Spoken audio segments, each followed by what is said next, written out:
This is your Voice of Ethiopia reporter, Samuel Ferenji, reporting from the office of His Excellency Ketema Yifru, Acting Minister of Foreign Affairs. His Excellency just returned here after staying in New York for a month, heading the Ethiopian delegation to the 17th session of the United Nations General Assembly. Your Excellency, during the opening of the 17 sessions, many cases of problems existing in our world of today were discussed. Can you give us a general idea on this? Well, of course, the annual session of the General Assembly of the United Nations affords all the governments to express their line of foreign policy. And of course, this 70th session of the General Assembly was no different from the rest of the sessions. And as you of course realize, the agenda of the United Nations is loaded with all kinds of complicated subjects that face the world now. Among them, you have disarmament, which is a concern of all mankind. Then you have economic development, which is the concern especially of countries of Africa and the developing nations elsewhere. There is a question of decolonization, which also affects Africa to a greater extent than any other continent. And of course, there everybody, or the foreign ministers and other heads of state, heads of delegations, gave the opinion of their governments on these various subjects. As regards any accomplishment, of course, the West Syrian question, which has been on the agenda of the General Assembly for the last 8 years, has been dealt with happily, and the question now has been deleted from the agenda of the United Nations. And we are glad to see that Indonesia and the Netherlands, and this year also we had the pleasure of course of welcoming new members to the United Nations. Among especially we have Uganda, Rwanda, and Burundi, and then you have Jamaica and Tobago and Trinidad and Algeria, of course, which especially for us in Africa, it gives us great pleasure because every year we see the increase in numbers of the independent African states. And more to come, of course. There are Angola, Kenya, Mozambique, and the Rhodesias, which is going to be a very long and hard struggle. And I must say that the Assembly, as usual, has a heavy schedule.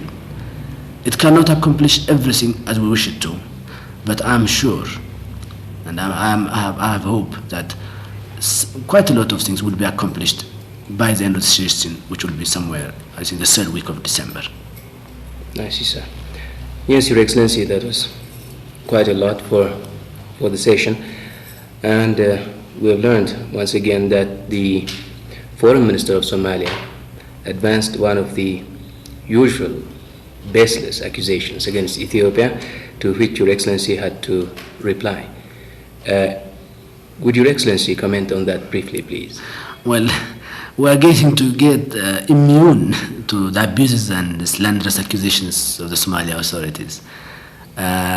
What surprised me most is they have been doing it over their radio, over their newspapers, but now they had the courage to take this baseless accusation to the rostrum of the United Nations General Assembly. To tell you frankly, I was embarrassed, not for myself, but for my Somalia colleague, because it was not the place nor the time to raise such an issue. Of course, they went there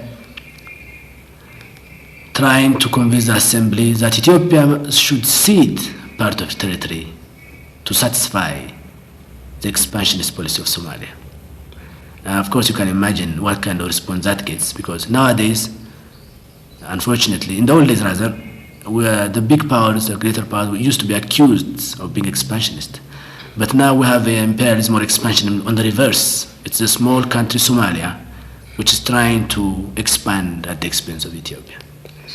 We in Ethiopia, of course, are used to this kind of thing. Several have tried to expand at the expense of Ethiopia, but all have failed. And we hope that Somalia authorities will learn from the experience of the others and try to become wise. Because as I said, we have repeatedly stated, we have no quarrel with the Somalia people. They're our brothers, we are kings, we are living in the same part of Africa, Here we are talking about a greater African unity. Here is the Somalia government trying to break up already existing states. That, of course, is a lamentable and something which will not be realizable. But we are always prepared to give every kind of assistance to the Somalia people. But we hope that the Somalia authorities will grow wiser. We had hoped that they will grow wiser. So far, we have not stated anything because we thought that with time they will learn. But unfortunately, they have taken our patience and our silence as a sign of weakness, and which is a big mistake. And now they have forced us to openly give a reply to their statements, to their baseless accusations. And I hope we don't have to do it again. As you just said, because the Somalia Foreign Minister brought this thing up at the United Nations, I had no alternative but to reply. It was not the place, but there was no alternative because he raised it there. I had to reply right there. And all the members of the United Nations, especially our African brothers, delegation of African brothers, completely realized that tribalism does not work in the 20th century. Here in Africa, we are working towards a greater Africa, based on the community of interest, not based on tribalism, as the Somalia people would like, the Somalia government and authorities want us to do. Well, sir, that's quite a sad happening. Since you've mentioned about Greater Africa now, I come to another question. What you've told us now all happened in the Assembly Hall. There's what they call a backstage talk or a behind-the-scenes talk. And have you discussed with the other African delegations about the heads of African states meeting in Addis Ababa? Yes, that's one great advantage that you have when you go to the United Nations. It affords you to renew your old acquaintances and to establish new contacts. And during this session, of course, I had the opportunity to meet my colleagues, other foreign ministers. And in the course, of course, we discussed all kinds of affairs which are of interest to our countries. And of course, we in Ethiopia and everybody else also in Africa is very much interested in the forthcoming conference in Addis Ababa of the African heads of states and governments. And of course, I had an opportunity to raise this thing with all the foreign ministers there. And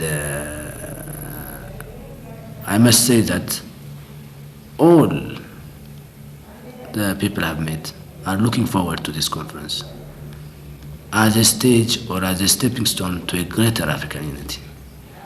And when I say all without exception, without reference to Casablanca and Monrovia Group, all are happy to see this conference come through. Because we believe, everybody believes that we should strengthen our unity. Because it's only when we have a common front among the African states that we can fight for African interest. And we have a long fight for the interest of Africa. So it was, I must say, it was a good opportunity for me to meet my various colleagues there, and it gave me a good opportunity to also to get reach an agreement on this all-important issue. Well, Your Excellency, before I conclude, I hope you will allow me to yet present another searching question. Since we've been discussing about the head of states conference in Addis Ababa, would you give us a hint when the conference is going to be? From my discussions with delegations in New York and from various responses we have had, I think the month of May, the second part of May, seems to be the time for the conference. No exact date has been set, but May 1963, I think it looks like the prospective date for the conference. Well, thank you very much. Thank you, Your Excellency. That was an interview with His Excellency Ketema Yifru, Acting Minister of Foreign Affairs. And from the Foreign Office, we'll take you back to the studio of Radio Addis Ababa.